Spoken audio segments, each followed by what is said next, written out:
Welcome to the Dole Institute of Politics. My name is Cami Chaffin, and I'm a sophomore studying political science and English.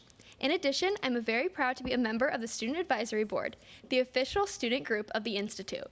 The Student Advisory Board is a bipartisan group whose members can access many great opportunities through their involvement with the Institute, including volunteering at programs, networking with our special guests, and professional development opportunities. If you are a student and would like to join the Student Advisory Board or learn more about the program, please email us at dolesab@ku.edu or speak with a student worker after the program. In addition to my involvement at the Institute, I serve as the Panhellenic Delegate on the University's Student Senate and am a member of Chi Omega National Women's Fraternity. A video of today's program will be available on our YouTube channel. You can also access videos of past programs by visiting our YouTube channel. A loop hearing system is available to use if you have a T-coil hearing aid. We also have a limited number of listening devices. If you have questions about the loop system or at any time during the program you have difficulty hearing, please alert one of our staff members. After the program, we'll have some time for the audience to ask questions. If you have a question, please raise your hand and a student worker with a microphone will come to you. Please stand if you're able and just ask one brief question. If you are part of our virtual audience, you may submit your questions at dolequestions@ku.edu. The Dole Institute's mission is to foster civil and respectful discussion around important and often difficult topics. Please phrase your questions with this in mind. Before we begin, I'd like to remind you to please turn off your cell phones. Now, please join me in welcoming Director Audrey Coleman.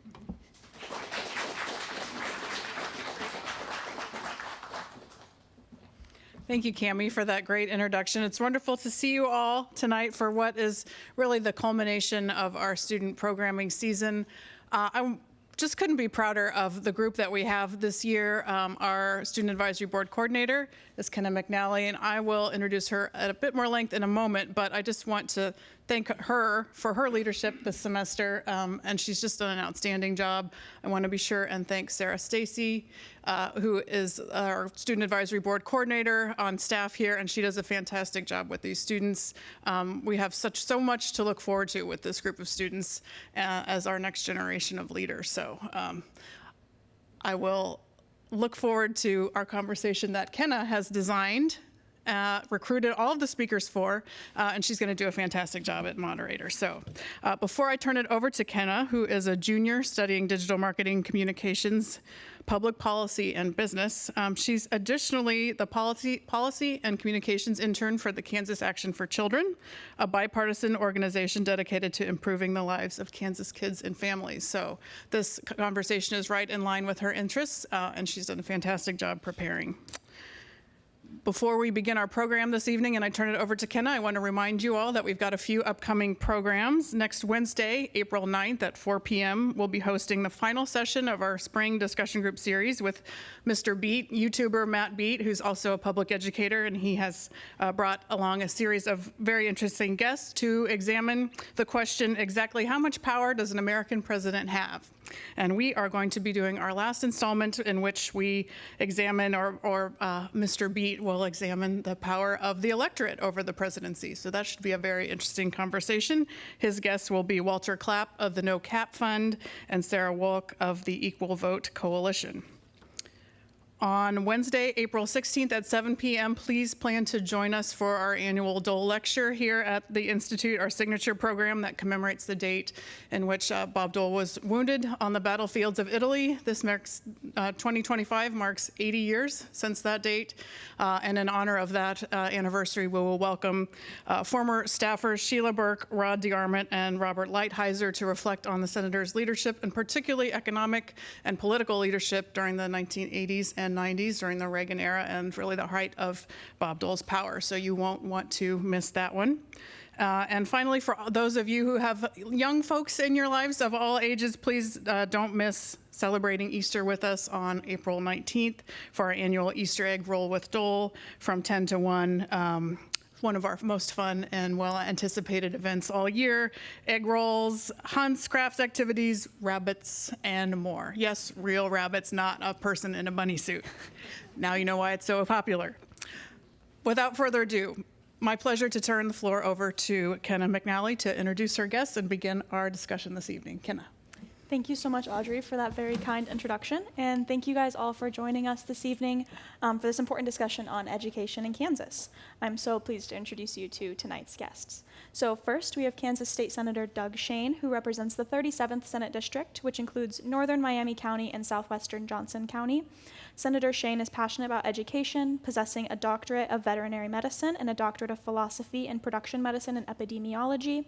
He became active in education policy after serving on the Lewisburg USD 416 Board of Education. As a freshman senator serving on the Education Committee, he has become a new leading voice on state education policy. And to his left, we have Kansas State Representative Mary Lynn Poskin, who was elected to represent Kansas House District 20 in 2020. Mary Lynn is a Kansan by choice, choosing to put down roots here in the aftermath of 9/11 after pursuing a corporate relocation lifestyle for many years. She and her husband David have a blended family of 7 children who spent a total of 90 years in K-12 classrooms, 62 of which were in Kansas public schools, making them her top legislative priority.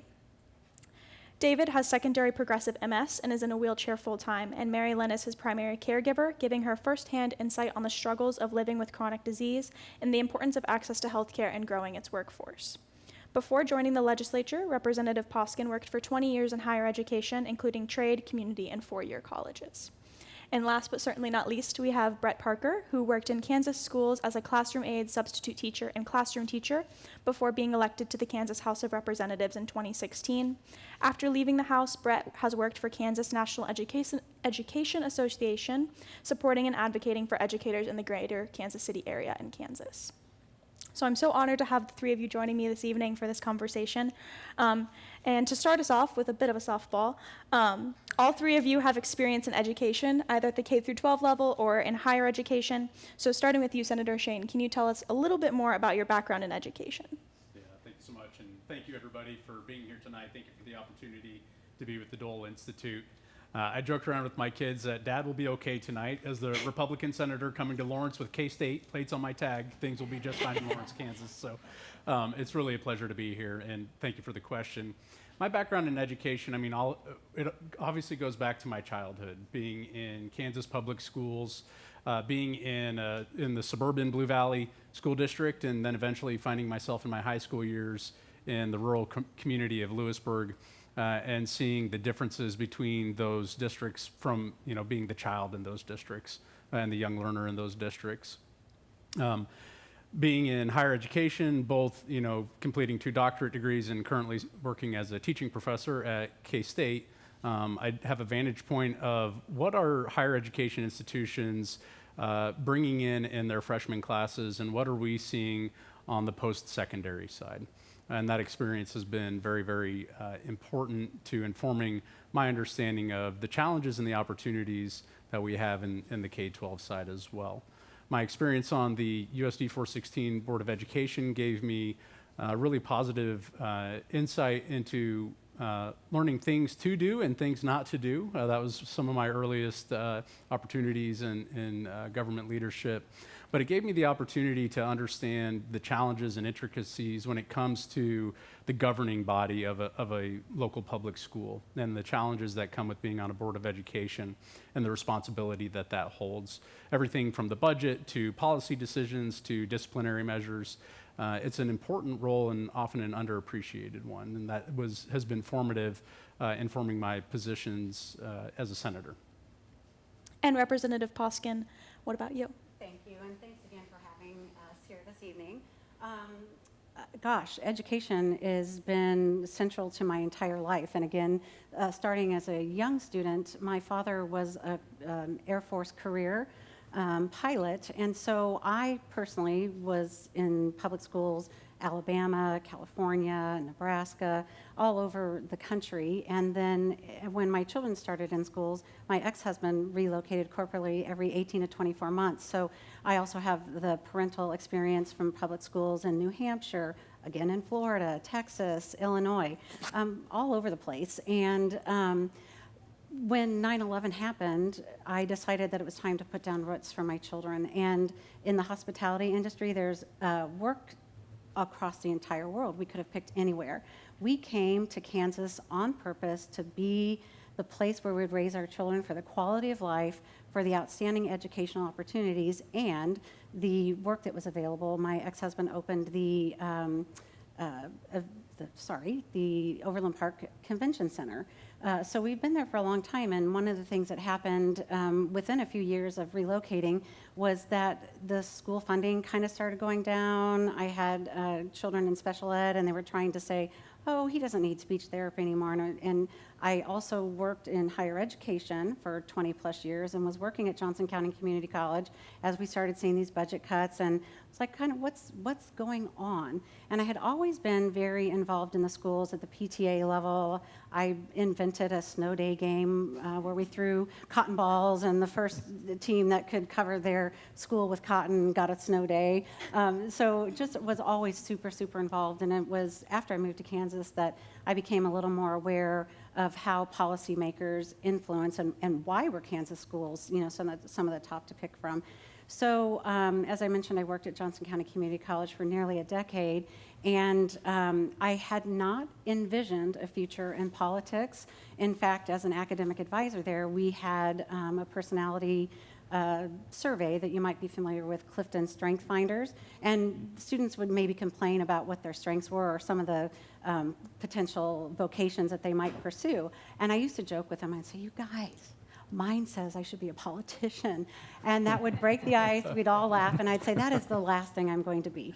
And I believe that this will probably be the last job that I pursue on a full-time basis. So I was asked to run in 2020 by school advocates, in very specifically in Blue Valley and in Shawnee Mission that I represent now.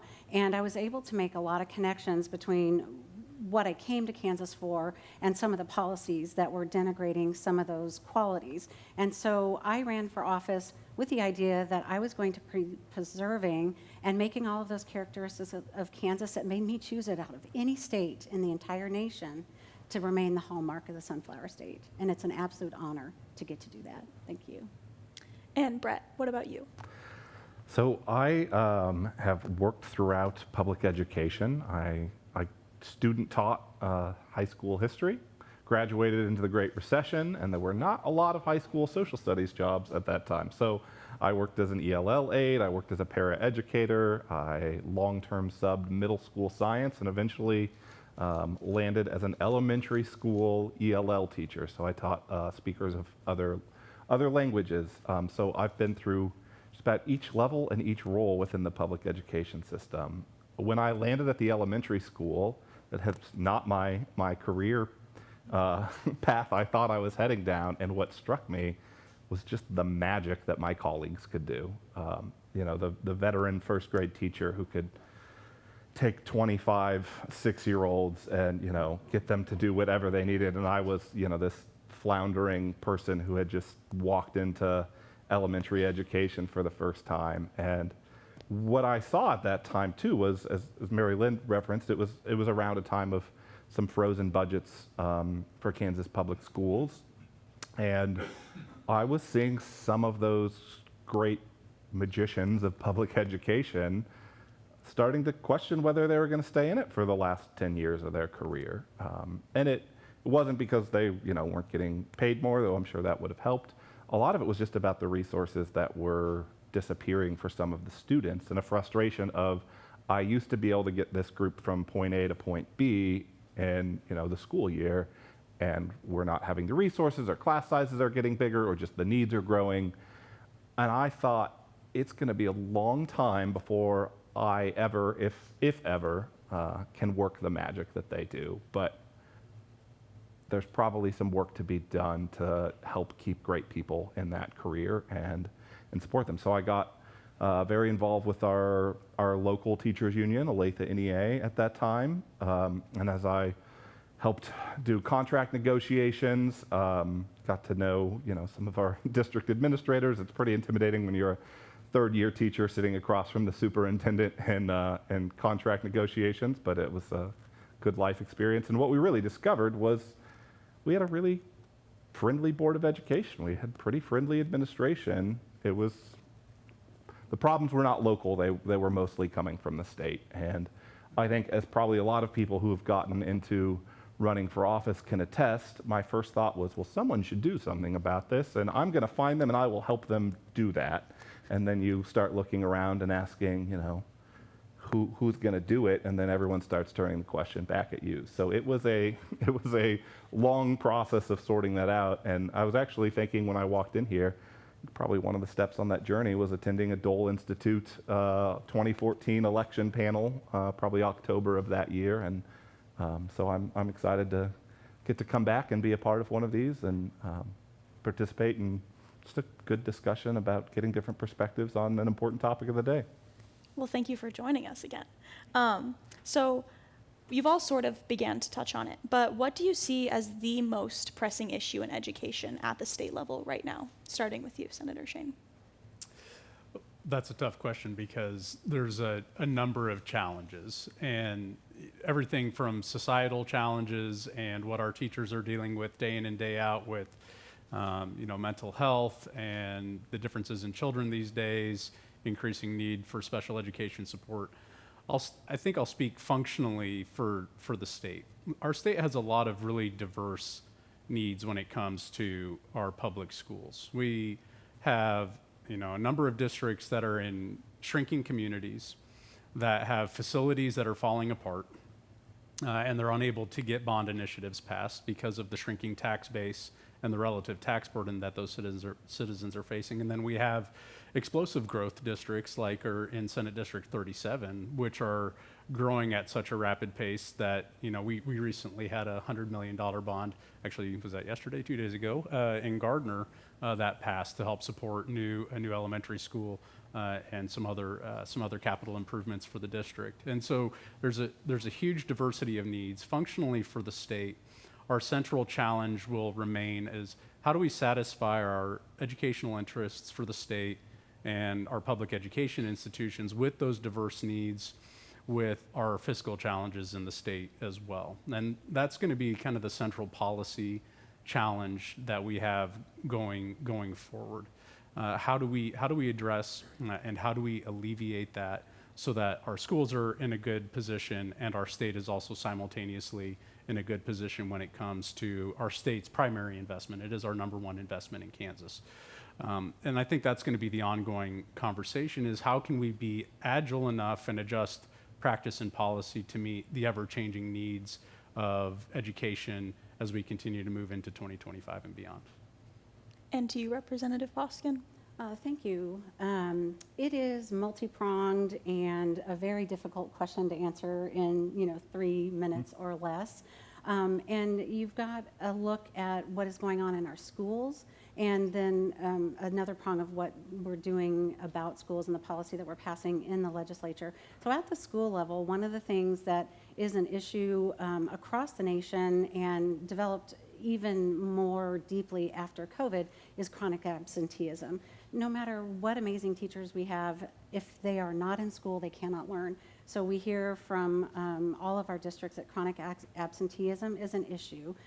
We also have a teacher shortage, unlike the recession when you came, and that is, again, something that is nationwide. We are close to 2,000 teachers short across the state of Kansas, and so we have teachers, or we have people that are supposed to be licensed teachers that don't have licenses that are filling some of our positions. That's very difficult. And then when you've got students with more needs and students that don't come to school prepared to learn, we've probably got some psych majors out there that know about Maslow's theory of hierarchy. If they're not fed, if they're not well taken care of at home, that makes it more difficult for them to learn. So we've got those challenges in our school districts. Also with the budget squeezes, not funding special education, but having that be the priority that has to be funded and pulling other funds away. So that is, I think, what is facing our schools there. And then part of what's happening in the legislature is that we are and have habitually reneged on our commitment to children. We put out unfunded mandates. We say that things need to be done. We know how to raise reading scores. We know that the old way of reading instruction in our higher education institutions is not the best way to do it. And last year we passed the Blueprint for Literacy. It was supposed to have $10 million a year for the next 5 years to train 3,000 teachers a year who are interacting with our elementary and reading age students. And that has gone to zero. It was $10 million last year, unfunded. We started on a 4-year plan for special education to get it up to statutory funding. It was $75 million in this year. The Senate passed a budget with 0. I think at the moment we're to 10, but that leaves us still at 73%. So I think our legislature needs to remember to stay in its lane and remember its commitments and not spend so much time on culture war legislation. Well, my perspective comes from my day job now, working and supporting educators and in the Kansas City area. But I think one of the biggest challenges is if you ask educators now, would they advise their children to go into teaching? A shocking number of them would say no. They'd say, I love my job and this is my career and I've chosen it, and hopefully are sticking it out, but they're not recommending it as a career to go in. And that's a challenge. As the representative mentioned, we have a teaching shortage. It was when I student taught, my cooperating teacher, who was my mentor in my student teaching, couldn't stay at the building we were at because they were cutting positions. Now, if you're a student teacher, you probably get hired while you're still student teaching before they even know where they're going to place you. They just know there's fierce competition to hire in those graduates, and there just aren't enough of them. So that results in some classrooms being taught in some districts around the state with folks who don't have that training and the license. The flip side of the teaching shortage is there are, I think we looked at these numbers at work a couple years ago, and there were like 30,000 licensed teachers who are not choosing to work in the profession. So there are the folks with the credentials who could be doing the work, but for all the reasons that have been cited, there are challenges to going into that career path and then making it a career. And part of that's challenges in public education. Part of it's just the way that folks approach careers now, right? Used to be if you hired a 3rd grade classroom teacher and treated them well, they might spend 30 years teaching in a district. Anymore, there's a decent chance they'll do it for 5 or 10 years, and even if they're having a good experience, they may be looking for what's the next step in their career, what are they going to do differently. So there's no magic solution to that, but I think it's an ongoing challenge. I mean, the public education depends on having strong public educators, and we need to be making it a more enticing career path and then supporting the folks who go into it. And I'm going to toss this one right back to you, Brett, but who needs so there are a lot of stakeholders in education: parents, students, teachers, the state, boards of education, all of these people. When we're talking about this issue of there's not enough teachers or teachers are not choosing to stay in the profession for as long as they used to, how do we bring all of these stakeholders to the table and balance their interests in creating and sort of fixing this problem, even though there is not an easy fix? Yeah, that's a great question. Look, everyone has a stake in it. Our society has a stake in having strong public education, even if you don't have your own kids in public schools. It's just a foundational piece of, who we are, especially in the state of Kansas. I think we need folks to be more engaged. I think education becomes a politicized issue, and that discourages people across the spectrum from getting involved in a meaningful way. That's why I'm excited about an event like tonight, just to have a public forum, right? To be able to discuss things. We need support from state legislatures. The federal government is dropping the ball and has been for a long time on, especially on special education funding. I think everyone needs to step up, but part of that is acknowledging that we're headed for a crisis and having that sense of urgency that, parents, school boards, legislatures, communities all can rally around that. And look, being a state legislator is a thankless task at times. Being a school board member is certainly a thankless task at times, certainly an unpaid task all the time. So there are people doing good work and caring about the issue, but I think the political battles over it probably steer a lot of people away from it when we need everyone to be digging in. And Senator Shane, you have experience on your local Board of Education as well as at the state. From both of those perspectives, as well as a parent, there's a lot of discussion around accountability in education, making sure that we are providing students with the quality education and maintaining good relationships and quality work environments for everyone else. Who do you see as needing to be held accountable, and who is holding these people accountable? Well, thank you for the loaded question. At the end of the day, really all the stakeholders in education are accountable for some various aspect at the end of the day. I think that we probably underemphasize the role and the authority of a local board of education. And there's these, I'd say, conflicting messages, in my view, in public education where we try to force everybody to a central standard of some kind, right? So accrediting standard or what have you, and we try to make everybody kind of do the same things. But that Board of Education then largely, they're volunteers, they don't have a lot of experience, they certainly don't have governmental or policy experience. But at the end of the day, they're the ones that are the most accountable to their communities and to our state. They're the ones that are directing the spend, the spend of the funds. They're the ones that are ultimately responsible for the hiring and the leadership decisions at the district. And they hold an immense responsibility on their shoulders, and that should be recognized and respected. But we simultaneously try to steer everybody to doing the same things. I've said one of the greatest challenges in good, accountable public education is that we're trying to force everybody to a same standard. We're, by policy, kind of prohibiting competition and creativeness to try to arrive at the best outcomes, right? And that's the kind of system and environment I'd like to see us foster. At the end of the day, we as the legislature, we're the statutory and the state policy body, we're the appropriative body, right?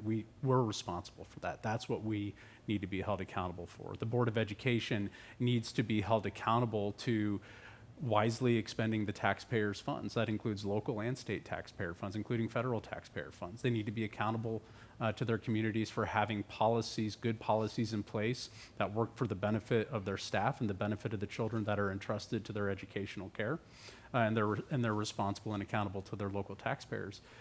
Also, something that needs to be hopefully a greater focus for Kansas moving into the future and for our country is the focus on family and parental accountability and engagement, being a part of their child's academic and educational journey. The more that we can pull parents in to that educational experience for their child and involve them in it is really important.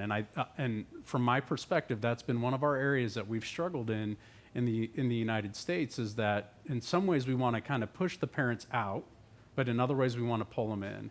And I really think we need to be accountable to pulling them in, and then also hold our parents accountable to being part of their child's educational journey, because that's really probably the primary driver of a kid's academic success, is that parental and family involvement.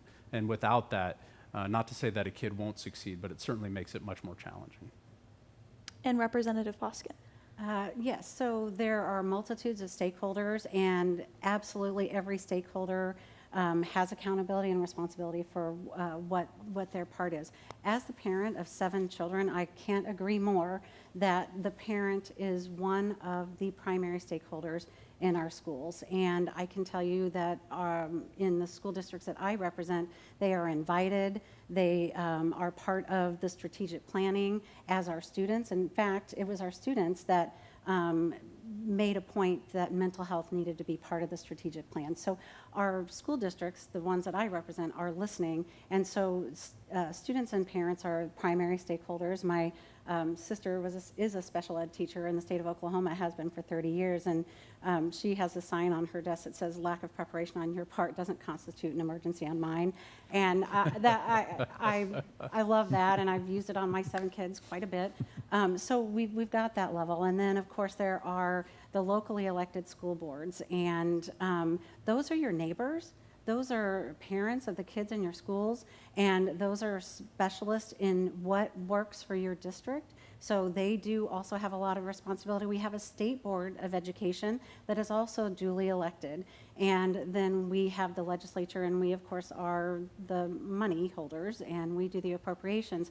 So one of the things is that the Kansas Constitution kind of sets out the responsibilities and so forth, and who is in charge of what. And you might find that the legislature is not responsible for the minutiae that the local school district is for and that the State Board of Education is for. And the thought about relationships between these stakeholders is very, very important. And since I arrived in 2021, I have been on at least one House Education Committee, whether it was the Education Policy in the last 2 years, and this year I serve on the K-12 Budget Committee. And you may or may not be aware that the K-12 Budget Committee has been a source of contention across the state between stakeholders and a very ugly place for teachers to come and for teachers to testify. And I would like to give a shout out to our K-12 chairman for trying to change that and inviting stakeholders in and providing equal time for voices, because in the legislature we need to hear from teachers. And I don't know if I'm telling on you, but you used to say that when KNEA would come, it's like the redcoats are coming. And by the way, I wore red for Ed. But teachers would leave the Capitol extremely distressed about what they heard about their profession, that they are characterized as the reason our schools are failing. And we really need to stop that kind of discourse, and we're getting there in the K-12 budget. One of the things I want to point out, though, is that as part of that outreach to our stakeholders, maybe 2.5 weeks ago, we had a meeting where we invited local school boards from across the state. No bill to hear, just to have a talk with the local school boards. And what do you need from us? What do you want from us? And back and forth and like that. And one of the school boards said, we would really like for you to stop dictating curriculum. That is a local decision, and we know what works best in our schools. And the vice chair of K-12 said, well, when have we ever done that? When have we ever passed curriculum mandates? Less than 2.5 weeks later, last Thursday, on the House floor, Senate bill had changed. I don't really remember the number now. Now it's 2362, House Bill 20. It's a sub. And it dictates that every single school district in the state of Kansas, in any curriculum, any course or instruction that touches human growth, human development, or human sexuality will include a 3-minute video on fetal development. So less than 2.5 weeks after the school boards came to us and said, there's one thing you could do is not pass curriculum mandates. And I want to ask you, how do you think this 3-minute fetal development video is going to improve reading scores? That is a cultural issue. It is a Kansans for Life scored vote on whether you are going to dictate that schools have a 3-minute video on fetal development in their classroom. So we need to put action behind our words. When we ask what school boards need, we need to listen, and then not 2.5 weeks later, run roughshod right over them. And on this next question, Senator Shane, I really thought you had read my notes, but so I'm going to first start with you, Brett, because you used to work in a more suburban area, and now you live in KCK. So how do the needs of students from different areas of Kansas, whether that's rural, urban, or suburban, differ? And in what ways are these differences most significant? Well, I think you can see a diversity of needs even within a single school district. So I live in the Kansas City, Kansas area. I taught in the Olathe area, and just in the community of Olathe, you have schools that are higher poverty or much higher income areas. You have, as a former ELL teacher, I worked in a building where we had 21 different native languages, and then you'll have some where there might be 2 or 3. This is one of the great challenges of public education. I think Senator Shane touched on this before, is how do you craft policy and that balance of local control versus some of those state standards that meets the needs of everyone. I think one of the ways the legislature traditionally has tried to do this, and certainly no solution is perfect, but done a pretty good job on, is coming up with a funding formula that tries to acknowledge those different needs across different communities, that doesn't just rely solely on well, this is a wealthy community, so they can afford nice things for their, their program, whether their students are higher need or not, and tries to balance that out. Like you see differences across lived experience, levels of trauma experienced by students, language needs. I don't know that this is necessarily urban, suburban, and rural, but different special education caseloads.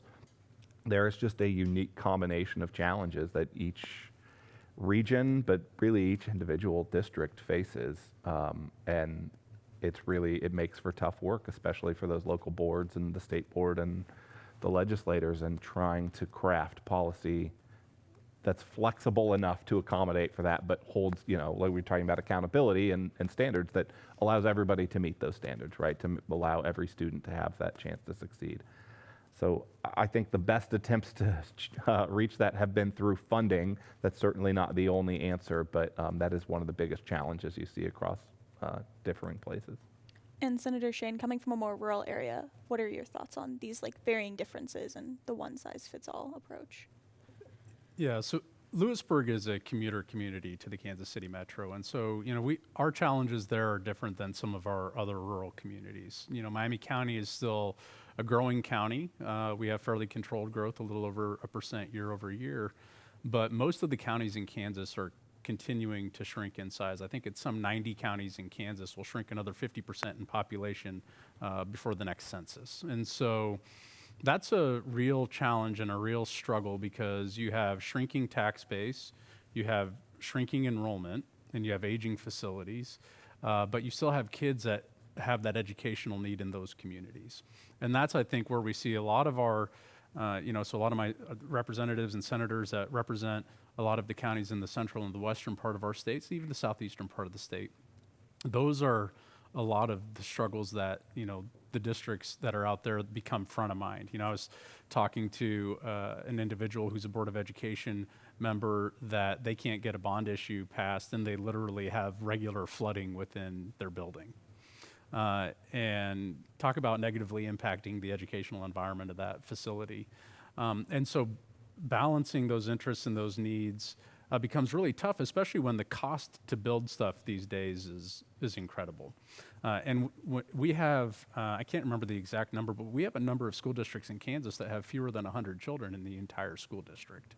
And so administratively, fiscally, that all creates a lot of challenges and a lot of strain. The best thing I think that we need to do. So I'm a very analytical individual. I love having real data and information because then it allows us to probe and ask questions and try to get to the root cause of why, right? So I'll give a very brief example. We talk about the teacher shortage a lot in the whole country, right? But what's interesting is that when you look at the pupil to teacher ratio in Kansas, 10 years ago it was 15 to 1, and today it's 15.2 to 1. Hasn't changed in 10 years. And so I sit back and I say, I believe that there's some sort of challenge that we're seeing with personnel and personnel management and time management, but let's try to get to the root of what the problem is, because the number says that the number of teachers per pupil in Kansas has not changed in a decade. So how do we better characterize and understand this challenge and this problem? Because I'm not going to dismiss it and say that it's not a real challenge and a real problem. Similarly, that's where we have to get with our budget process and the understand of expenditures and spending in our public schools is how do we get a better grip on what's handling? As another example, special education spending in Kansas. The range of incremental special education spending per special education student in Kansas ranges from $8,000 to $23,000 in incremental spend per student in Kansas. And so as a policymaker, I have to sit back and I have to say, why is there this huge range of incremental spend in special education? But also functionally and fundamentally, what challenges does that create when we think about formula processes and allocation processes and weighting factors and all of that? And so that's really where I see our greatest opportunity is to try to come to more informed decision-making based off of data and using that data to drive and try to implement important policy questions. And that's going to help us solve the challenges of rural district versus suburban district versus urban district, and even within those communities, the challenges that are faced even between school buildings within those districts. And Representative Poskin, you also bring in sort of like a higher education, seeing these students after they've graduated. How do you view these differences based on region? So again, my colleagues have both explained that, we've got districts with 100 and, there's over 100 languages just spoken in my district.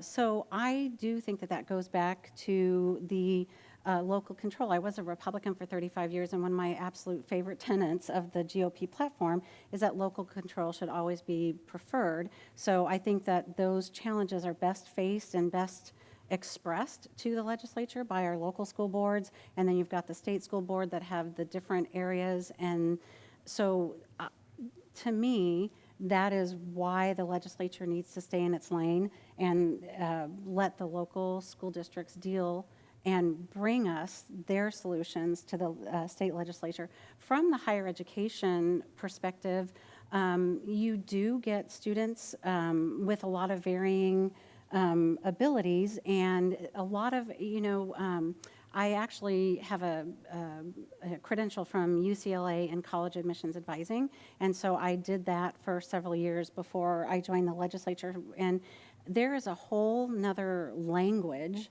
associated with higher education pursuit. And a lot of our families are not fluent in FAFSA, they're not fluent in prerequisites, they aren't fluent in standardized testing, they aren't fluent in career choices and perhaps matches and so forth. So at the higher education level, when you get to a large institution like KU, you're going to have students coming from all over the state who have experienced very different secondary educations. And I think we need to remain flexible about that. As particularly from a workforce development perspective, I do also work on the Commerce Committee. And, we've got this brain drain in Kansas. And that wasn't really where you were going with that, but I couldn't help but say that. It's just our youth, our K-12 and our college students are the greatest asset. They're our biggest hope for the future. And so we've got to make sure that we are getting them to the appropriate place with the appropriate background that they need to succeed.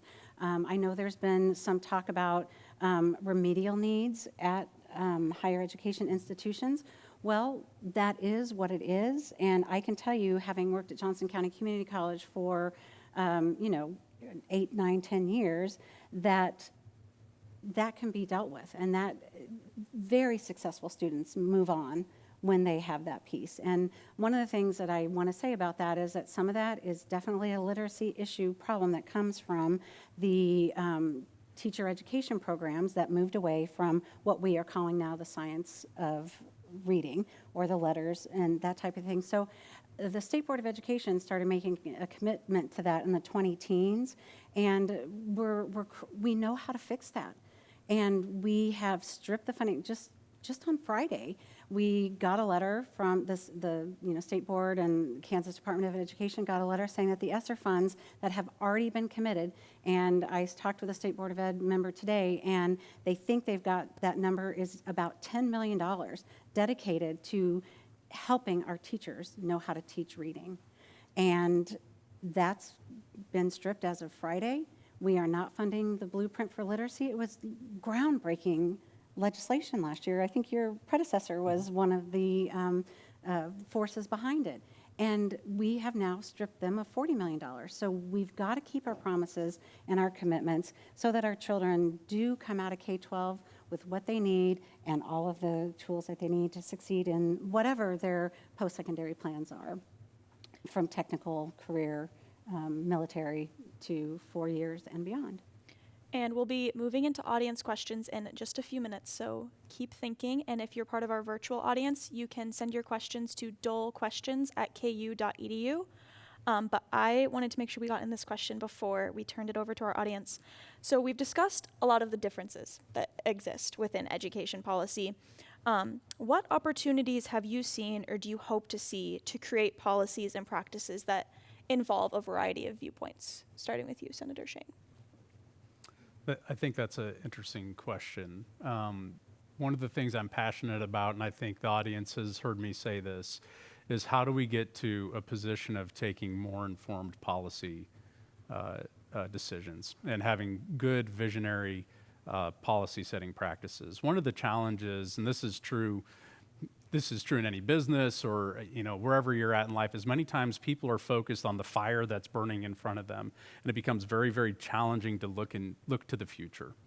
And I think that's, if I had my druthers, that's really where we would try to shift our focus is, yeah, we have these fires that are burning, but we need to look to the future and say, how do we create a sustainable future, particularly for public schools in Kansas, right? And a lot of that is going to be getting better data and information around, the current state of affairs. What is currently happening? Because that allows us to ask better questions and to come up with better solutions. And I think that's going to be imperative for us because at current pace, right now, the state, we obligate ourselves to a cost of, to a CPIU adjustment every year, so an inflationary increase in education every year. We're increasing education spending by about $200 million this year and increasing special education another 10 million. And that will go on in perpetuity, but not for any other reason other than inflation. I think that our educators and our students deserve us to be a bit more intentional and strategic in how we craft the financing and funding mechanisms for public education in Kansas. So the opportunity for the stakeholders to come to the table is going to be to center around the data and information that I think we need to make available to all the stakeholders and be really incredibly transparent about what's happening in our current system. And Representative Poskin, what opportunities have you seen? Well, again, as the appropriators, I think that's where we have the most influence. And I want you to really think about a couple of facts about public school funding in the state of Kansas. The last time that the legislature funded special education at 92% of excess cost, which is what is in our statute, was 2011. The year 2011 is the last time that we did that. And then we've been in this major court battle over the constitutionality of general funding for our schools. And so if you think about that, we have not had a class graduate fully funded both constitutionally and with special ed because they take that off the top. We are required. The reason our Constitution doesn't talk about special education funding is because there was no such thing when our Constitution was written. Special ed became a federal requirement in 1974. So if you know somebody who started school after 2011 or graduated shortly thereafter, they did not experience K-12 fully funded in the state of Kansas. The senator talks about the money that we've added for CPU. Keep in mind that the Supreme Court of the state of Kansas had to retain jurisdiction over that funding because the legislature showed its true colors over and over again by pulling back on funding and not following the rules. So we have added more, but the first year of fully funded constitutional schools, keeping in mind that the special ed was still lagging behind at 70-some percent, is the year 22-23. The formula does not go on in perpetuity. In fact, it comes up for rediscussion in 2027. If we kept it exactly the same and met the commitment that we started last year in an election year and then promptly dropped to bring special education funding up to 92%, it would be the year 2035 before we have a graduate from the state of Kansas who went K-12 in a fully funded education system. And I think that is foremost what our job is as the legislature. And until we do that, it's really difficult to talk about us having policy edicts that we think are going to make education appropriate and fair for all Kansas students. And moving over to you, Brett, what opportunities have you seen from a more educator? I think as analytical folks and people who like to dig into the policy, sometimes there can be this perspective of, okay, if we tweak this, we fix all these pieces, then we'll be good, right? It'll be set and we can keep going. Part of the challenge in public education is it's affected by so many other things. Senator Shane referenced what 90, maybe more than 90 of 105 counties are losing population, right? That is not necessarily education driven, but it's a reality that the education system has to deal with. So there are going to be things that make the atmosphere more challenging for any number of reasons outside of just what do we do with education policy. I think right now in general we're in a time where we have sort of a wavering respect for institutions societally, and my hope is that there's, maybe we're in the valley with that, but as we eliminate some of those, people may begin to see the need and as communities say, hey, we really value this. So there are always going to be sort of some of those headwinds.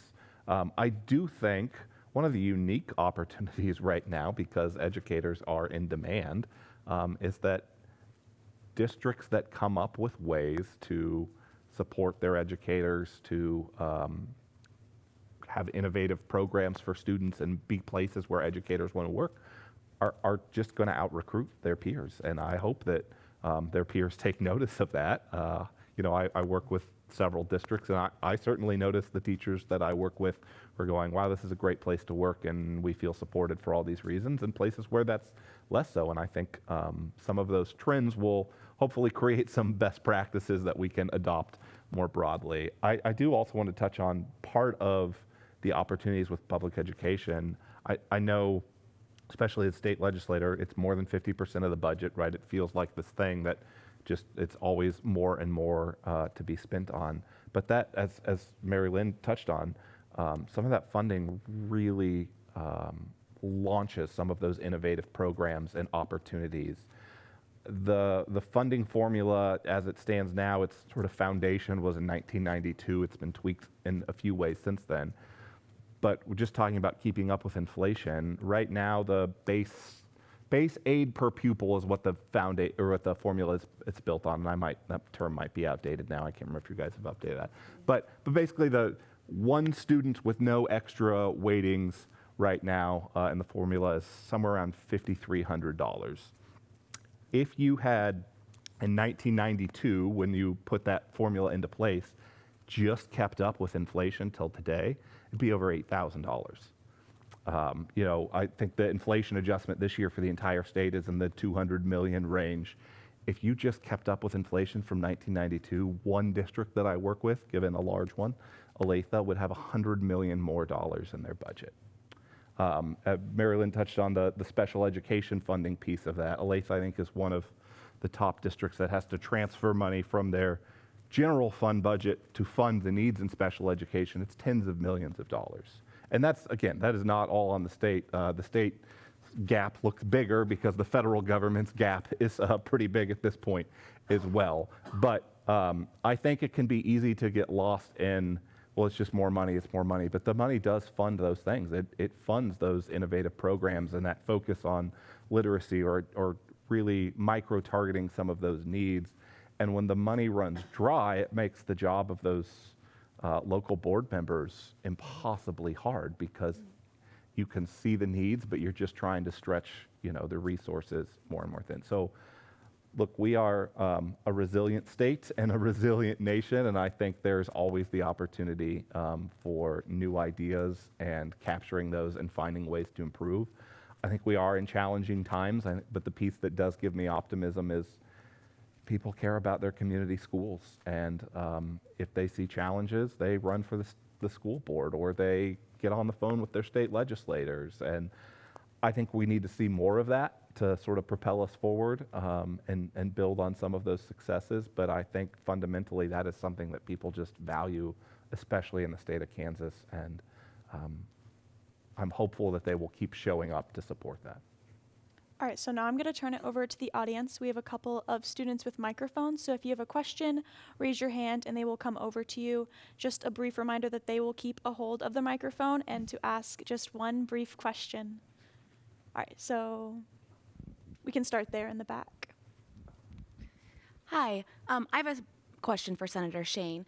So as a public educator, if you ask most gen ed public educators what they think the biggest problem in education right now, is they would say class size. And so something that really caught my attention was your ratio and how, 10 years ago it was a 15-to-1 student to teacher ratio, and now it's 15.2 to 1. So really there hasn't been any change. But it feels like we're drowning in the number of students in our class. And I think this happens at the district level too, where we have title schools who receive more funding, so their class sizes are smaller, where I have 30 kids in my class. And so my question is, what policies or funding initiatives are being taken to ensure more equitable ratio of students to teachers? And also, like, how is the state going to support local boards and being more reactive to those population shifts and changes? We have schools closing and populations being shifted to different places, and then our class sizes that I teach at the biggest school in Lawrence, and it is still at capacity. So what is the state working on towards that? Yeah, thank you for that question. And that's a great question. And I hope that you heard me say that I don't dismiss that. I think that there's a real challenge there, but the measure of students to teachers doesn't reflect whatever the challenge is. So how do we better characterize what the challenge is? And I think that's a really important part of it. You hit on a very challenging dynamic of the role between the legislature and the boards of education. And where do we have local control versus when do we have a state edict? There's been a lot of conversations. Over the years, teachers have largely not been the beneficiaries of increased education funding in Kansas, but certainly we have grown the number of administrators and the number of non-certified staff. And that's a reality, but teachers have not largely been the beneficiaries of that. But would it be appropriate for the legislature to go in and create an edict to say, you must do this with teacher salaries, right? And then you get into that local control conversation. And it's always a challenging, I would say at times the state's probably been a little bit inconsistent on its view on where is this a local control issue, where is this not? I think that's an interesting challenge of how do we create at least a better framework for boards of education to make good, sometimes a personnel decision, right? But also to have an adaptive learning environment where we can better manage those student loads. Because my sister was a elementary educator. She's now an instructional coach, and she had those experiences where I think one year she had over 30 students in an elementary classroom. And so those are really very real things. But it's about equipping the administration, but also the Board of Education to have the tools in hand that they need to make an informed decision. It's really challenging as a Board of Education member to get a really good, firm grasp on exactly how money is spent in the district and what that looks like, because for many boards of education, you're there once a month on a Monday evening. It's volunteer. It's free. You're not a educator. Well, not always. Sometimes we have educators that are board of education members, but this is a new journey for you many times, right? And being able to, you don't want to get into the weeds too much, but you're kind of like an executive board, as it were, right? And if you're an executive board of a company, you need to have a good general grasp on what's happening in the field and then structure policies around how do we be adaptive and solve those problems. So exactly what that looks like on a statutory basis, I'm not sure what that looks like. The legislature has tried to put in edicts, statutory edicts, 65% of the general fund budget must be spent on instruction or requirements around at-risk. Those laws are rarely followed by school districts, certainly to a T. Sometimes they're not hardly followed at all. But it's a challenging dynamic of the role between legislature and Board of Education. Other questions?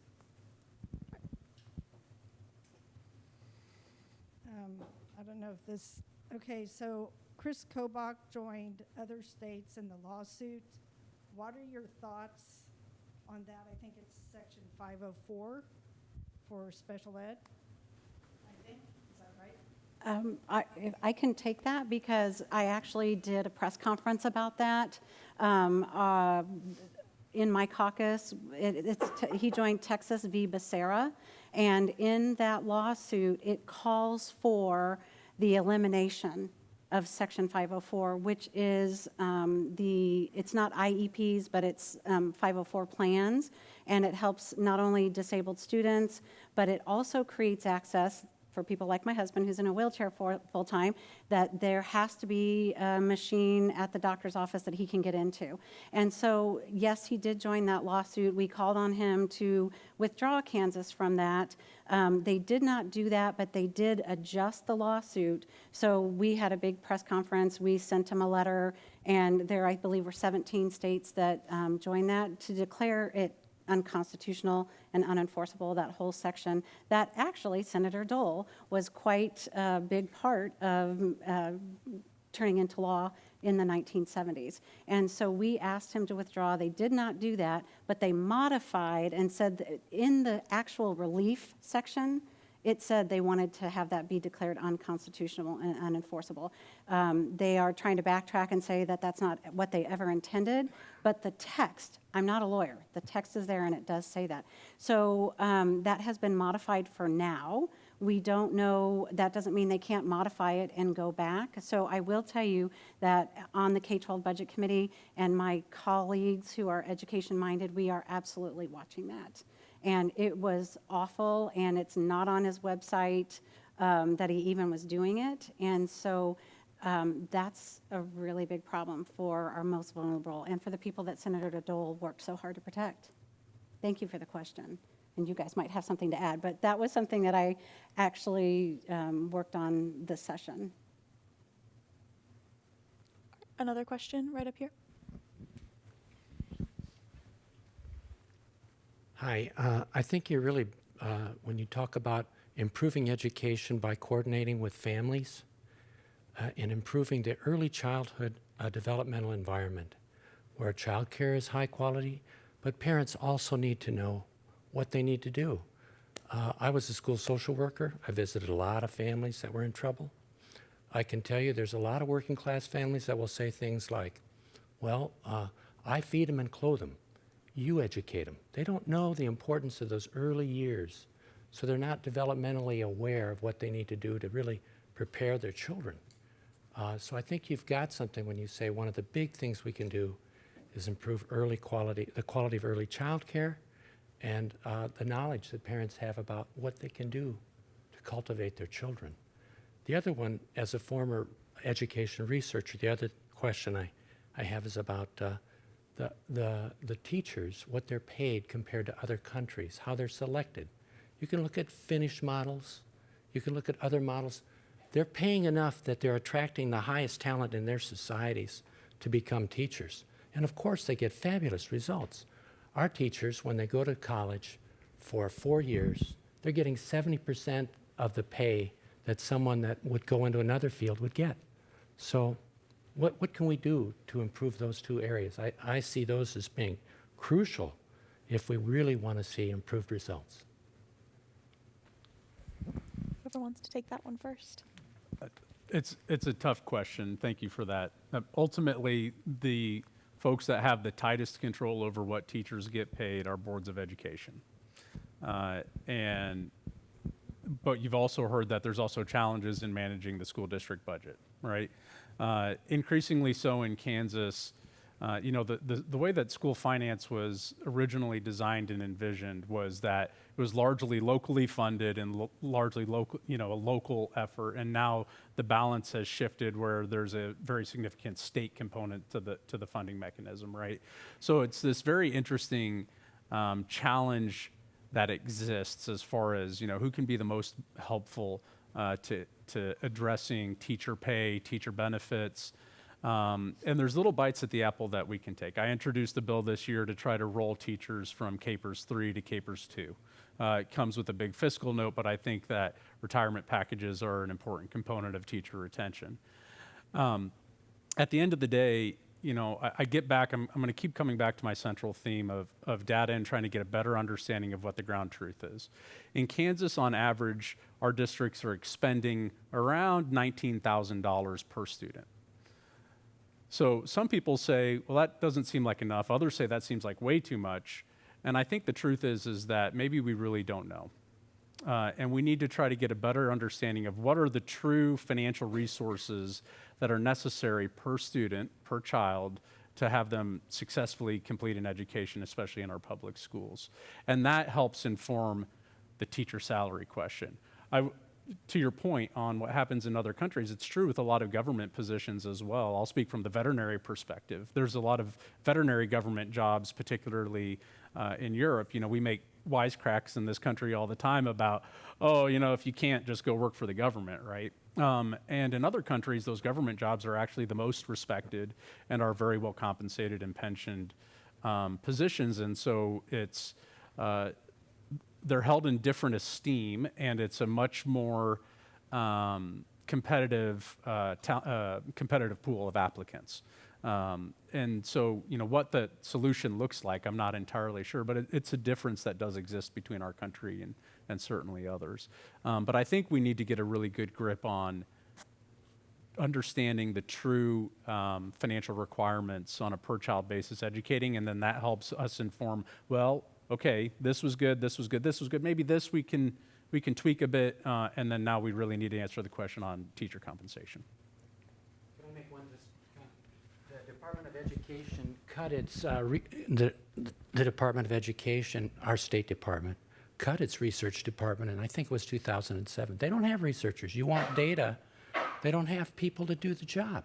So I don't know where you're getting your data, but it's a very thin staff to provide those kinds of things. And if I may provide a little follow-up, I was surprised to hear the statistic of 15 students per class in the 1990s and 15.2.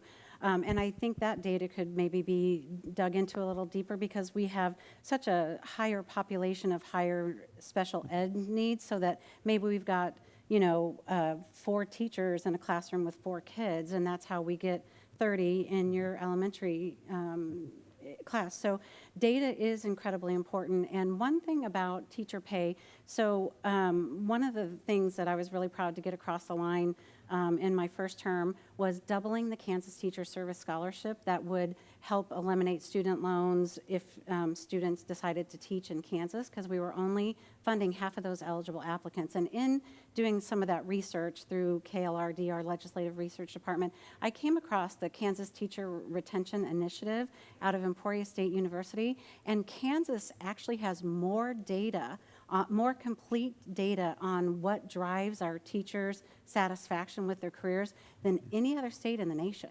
It is an incredible tool that we have been working on gathering data on, and it's interesting because the number one driver really isn't pay. I don't know a teacher who ever went into education because they thought they were going to get rich, and I'm not saying that we don't need to pay them. Please do not misconstrue my thoughts, but we have very deep dives into data about what it is that's driving teacher engagement and retention. And I will tell you that a lot of it is the demonization in public, in the media. It's our schools are failing, our teachers are indoctrinating, and that is difficult. And then we put these additional requirements on them, the unfunded, you know, now we've got the 3-minute fetal video. There was a bill that I don't think will make it across the floor that, you know, tells teachers what pronouns they can use and what nicknames they can use for students. And as part of research, I asked KLRD, how many school-age students are named Elizabeth? Because this bill that passed the Senate but hasn't passed the House would require teachers to only use names and derivatives of birth certificate names without parental permission, right? So if your nickname is, you know, Kitty and your name is Elizabeth and the parent says it's okay, but there are 7,550 school-age girls enrolled in the state of Kansas whose first or middle name is Elizabeth. There are 158 derivations of that name, including Eli. So now we're going to task that's one name. 7,550 girls in Kansas schools with a first and middle name Elizabeth. So we have to, it's more than pay, pay's important, but we've got to respect our teachers and let them do what they have been professionally trained to do. The other piece that I wanted to touch on was our early learning. So Senator Pat Petty from KCK and part of Johnson County and I head up the early learning caucus, and we bring educators in, we bring Head Start in, we bring all of the early programs, and we would love to get universal pre-K. Our children are not coming as prepared to be learners as they might have been a few years ago. And one of the things that is my least favorite on the GOP platform is that it says that we are no longer going to subject our children to social emotional learning. It's actually on the GOP platform, but there's data that shows when you address the social emotional learning aspect of our students and they're more prepared to learn, they're going to be more successful. So I think that's a perspective to keep in mind as well. So we've got our Head Start, we've got our home visits. We have had 3 presentations that Senator Petty and I worked on with Kansas Action for Children. I'm going to leave everybody out who is a big piece of that. And they come and they tell the legislature what they need and what we can do to better prepare our families and our children to be successful in school. I just want to really briefly comment on that. Is that all right? Yeah. Mary Lynn touched on that incredible survey out of Emporia State on teacher retention. It's awesome. And it does touch on public perception of educators, but I don't think that we can divorce that for pay. I mean, for better No. or worse in American society, we use pay as a way of deeming this job as important or, esteemed in such a way. And so we have this combination where they are being paid less and then, despite taking a career path of service to make less, then also being demonized. And then very quickly on the early childhood, I think one of the things that helps in the work that you did gets to this, if we're engaging families earlier in that process and making the schools in their community a resource to them. Because one of the challenges in parent engagement is not every parent had a great experience with school when they were in school, and they might find that setting not a place that they are inclined to engage with. And so one of the added benefits of doing that critical early work is making those connections, building the relationships with parents, and being a resource to them that says, hey, we want to empower you to, be the most engaged parent in your child's success that you can be. And then we have one question from the online. All right, so our online question is, what role does school choice have in public education, and how does state funding play a part in school choice? Who wants to go first? I'll jump in and then I'll Go let right ahead. the current politicians take it. I'll say first and foremost, school choice has failed every time it's been put up for a public vote anywhere in America, red states, blue states. It is not a popular issue with voters. I think the most recent states to vote it down, if I remember right, was Nebraska, just to our north. So as a baseline, I think that's pretty important when we talk about what, a significant change in public education policy like that. We've talked about all of the challenges that go into making our public schools as strong as possible and that balance. None of that gets any easier when you start draining the funds available to them. A lot of the communities in Kansas, all a school choice bill would do is drain the funding because there is no other school to choose to send your students to.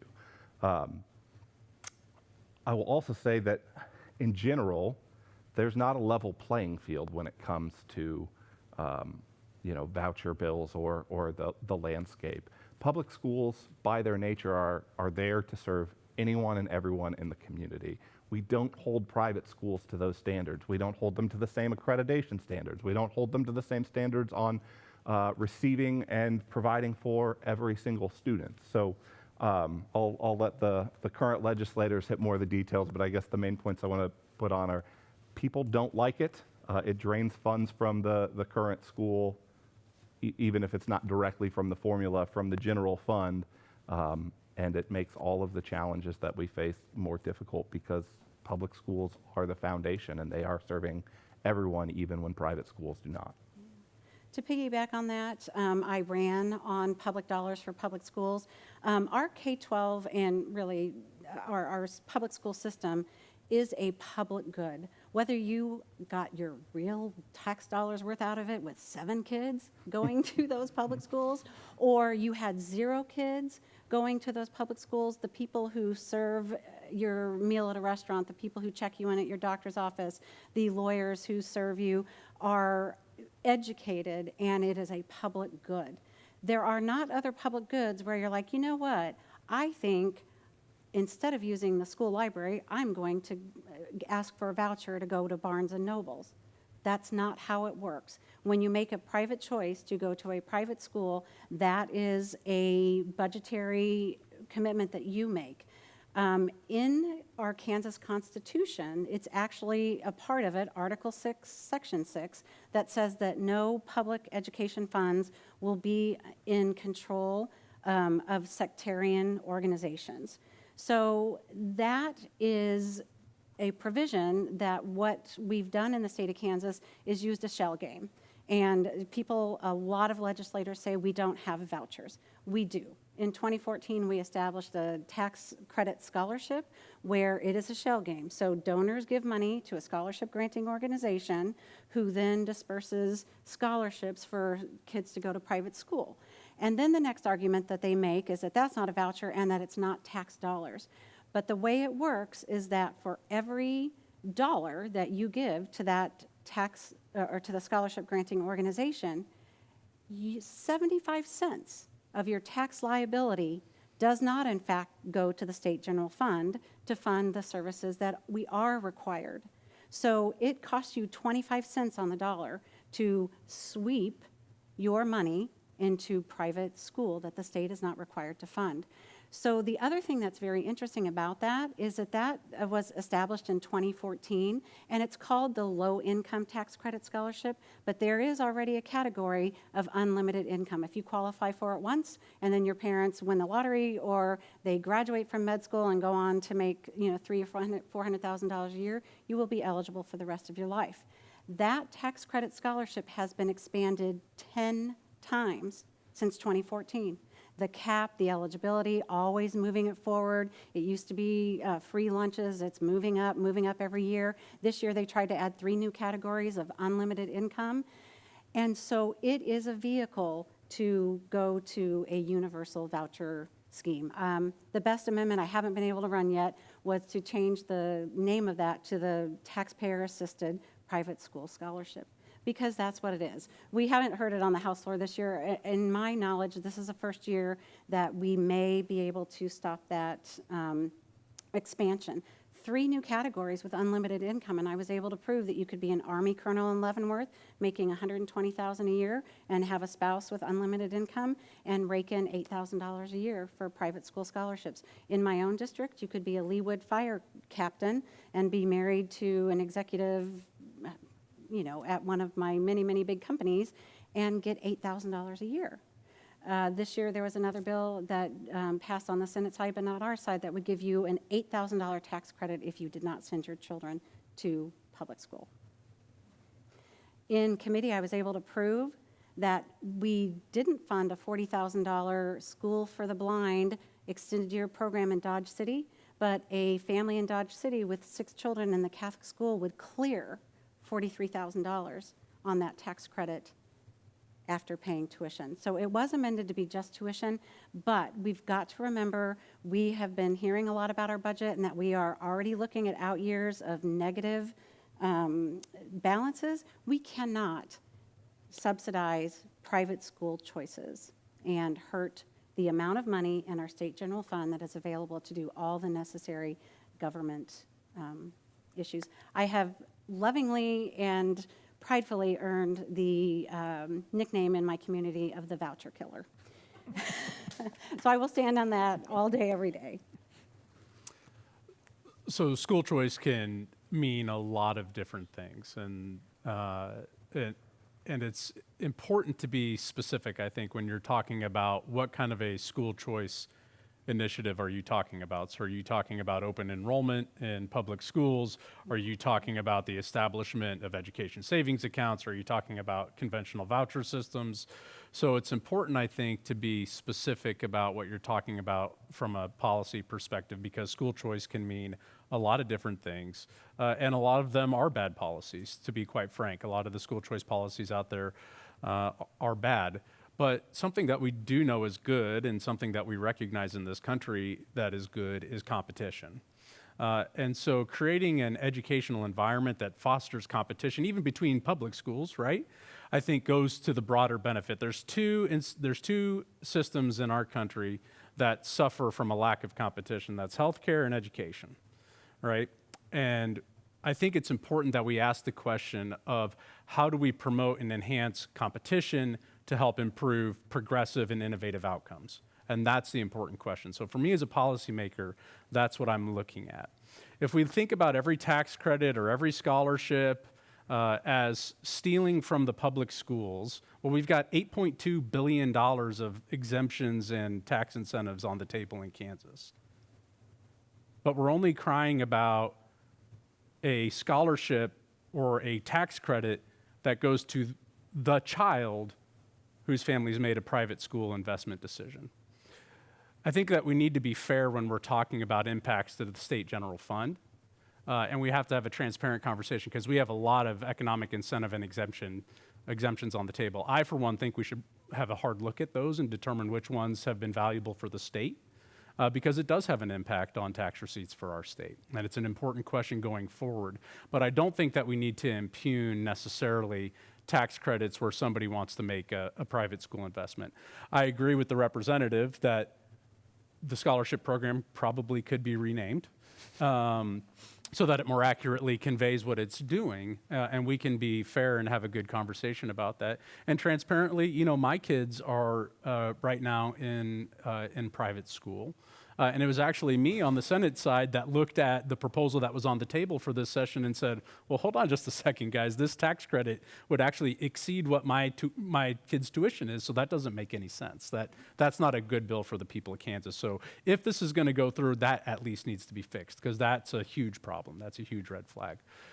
We have to sit back, and I think we need to have a fair look at it.